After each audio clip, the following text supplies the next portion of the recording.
Selamat pagi saudara-saudara yang Tuhan kasihi.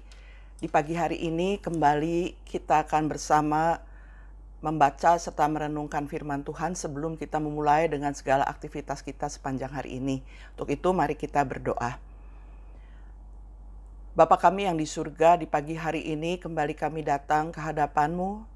Kami mengucap syukur untuk hari yang baru yang kembali Tuhan berikan kepada kami untuk kembali kami boleh beraktivitas.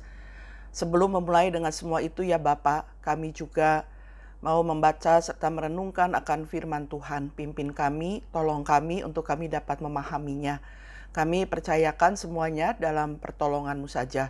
Dalam nama Tuhan Yesus kami berdoa. Amin. Saudara-saudara, pada pagi hari ini kita akan membaca bagian Alkitab dari kitab Amsal pasal 11 ayat 23 sampai dengan 30. Keinginan orang benar mendatangkan bahagia semata-mata. Harapan orang fasik mendatangkan murka. Ada yang menyebar harta tetapi bertambah kaya. Ada yang menghemat secara luar biasa namun selalu berkekurangan. Siapa banyak memberi berkat, diberi kelimpahan. Siapa memberi minum, ia sendiri akan diberi minum. Siapa menahan gandum, ia dikutuki orang. Tetapi berkat turun di atas kepala orang yang menjual gandum. Siapa mengejar kebaikan, berusaha untuk dikenan orang. Tetapi siapa mengejar kejahatan, akan ditimpa kejahatan. Siapa mempercayakan diri kepada kekayaannya akan jatuh. Tetapi orang benar akan tumbuh seperti daun muda. Siapa yang mengacaukan rumah tangganya akan menangkap angin. Orang bodoh akan menjadi budak orang bijak. Hasil orang benar adalah pohon kehidupan, dan siapa bijak mengambil hati orang. Saudara-saudara yang Tuhan kasihi, Amsal dikenal memang dengan kata-kata bijaknya. Dan saudara ingat perumpamaan yang pernah Tuhan Yesus sampaikan tentang orang kaya yang menimbun hartanya. Kemudian dia bilang, jiwaku ada padamu banyak barang. Tertimbun untuk bertahun-tahun lamanya, beristirahatlah, makanlah, minumlah, dan bersenang-senanglah. Yaitu dalam Injil Lukas pasal 12 ayat 19.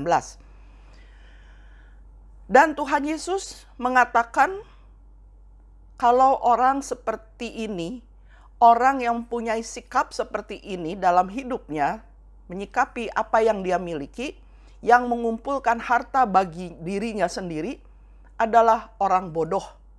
Karena apa?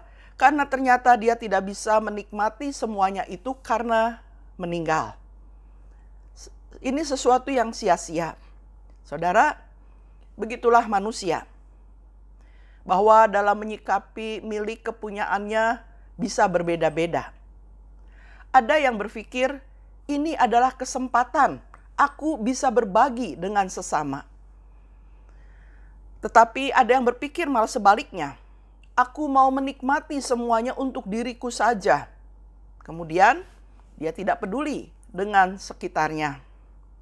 Dalam kitab Amsal jelas mengatakan kalau semua sikap atau tindakan dalam hidup itu memiliki dampak, memiliki konsekuensi.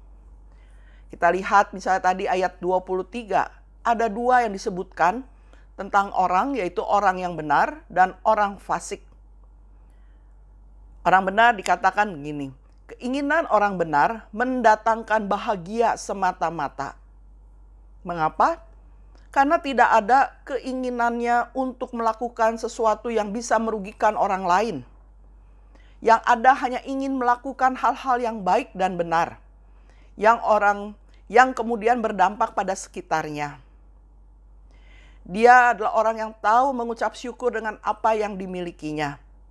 Dan ini sebenarnya bukan berdampak pada sekitarnya saja, tapi juga pada dirinya sendiri yang merasakan bagaimana Tuhan memberkati kehidupannya.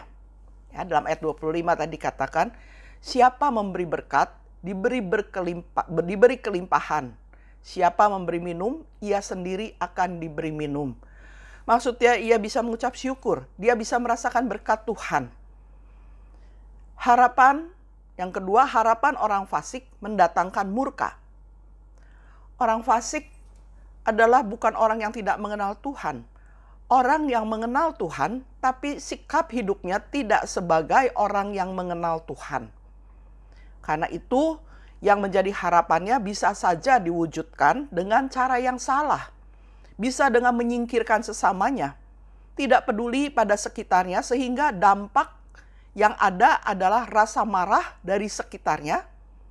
Yang ada hanyalah kepentingan diri, yang dipikirkan hanyalah dirinya sendiri. Dan yang seperti ini pasti tidak memiliki pengucapan syukur. Dan tidak pernah bisa mengucap syukur untuk setiap berkat yang sesungguhnya sudah Tuhan berikan. Saudara-saudara yang Tuhan kasihi, ketika hidup kita, hidup saudara terberkati, apa yang akan saudara lakukan? Ingat, setiap tindakan dalam sikap hidup kita, dalam hidup kita, ada konsekuensinya. Seperti yang kitab Amsal tadi katakan. Walaupun pada perjalanannya tidak setiap perbuatan baik itu dihargai atau diterima. Dan peristiwa atau tentang yang baik tidak selalu diterima. Ternyata hal seperti itu sudah terjadi sejak Yesus menjalankan misinya di tengah dunia. Tapi percayalah, kalau kita melakukannya dengan hati yang tulus, hati yang penuh dengan ungkapan syukur, maka pada waktunya, pada waktu Tuhan, semua akan menghasilkan yang baik. Dampak yang baik akan terlihat. Juga sebaliknya, ketika semua terlihat mudah dan menyenangkan, tapi disikapi dengan cara yang salah, maka pada akhirnya bencana atau celaka yang didapat. Jadi saudara, bijaklah dalam menyikapi kehidupan yang kita jalani. Juga bijaklah dalam menyikapi milik yang ada pada kita. Jangan lupakan sesama yang ada di sekitar kita. Jangan fokus hanya pada diri kita sendiri. Pakai kesempatan yang ada untuk peduli pada sesama kita. Ingatlah, segala sesuatu yang kita lakukan ada konsekuensinya. Amin. Mari kita berdoa. Kami datang ke hadapan-Mu ya Bapa, kami mengucap syukur untuk berkat yang senantiasa Tuhan berikan di dalam kehidupan kami. Ajar kepada kami supaya kami tidak membandingkan berkat yang kami miliki yang dari Tuhan dengan sesama kami. Ajar kami untuk dapat mensyukuri setiap berkat yang sudah Tuhan berikan dalam hidup kami. Mensyukuri apa yang kami miliki saat ini. Dan ajar pada kami untuk kami juga dapat tetap peduli terhadap sesama kami. Ya Bapa, kami mohon kiranya Engkau yang terus menuntun kami, menolong kami, mengingatkan kami, supaya kami hidup dengan baik dan benar di hadapan Tuhan, melakukan apa yang Tuhan ingin untuk kami lakukan sebagai umat-Mu. Dengan apa yang kami miliki, biarlah kami juga dapat memuliakan nama Tuhan. Terima kasih ya Bapa, kami juga mempercayakan kehidupan kami sepanjang hari ini dengan segala tugas tanggung jawab yang harus kami lakukan, dalam pimpinan dan pertolongan-Mu, hingga kami dimampukan melewati hari ini dengan baik dan benar di hadapan Tuhan. Terima kasih Bapa, dalam nama Tuhan Yesus kami berdoa dan mengucap syukur. Amin. Selamat berkarya saudara-saudara, Tuhan memberkati. Bagi Bapak Ibu yang memiliki pergumulan khusus dan ingin didoakan, bisa menghubungi rekan-rekan pendeta di nomor berikut.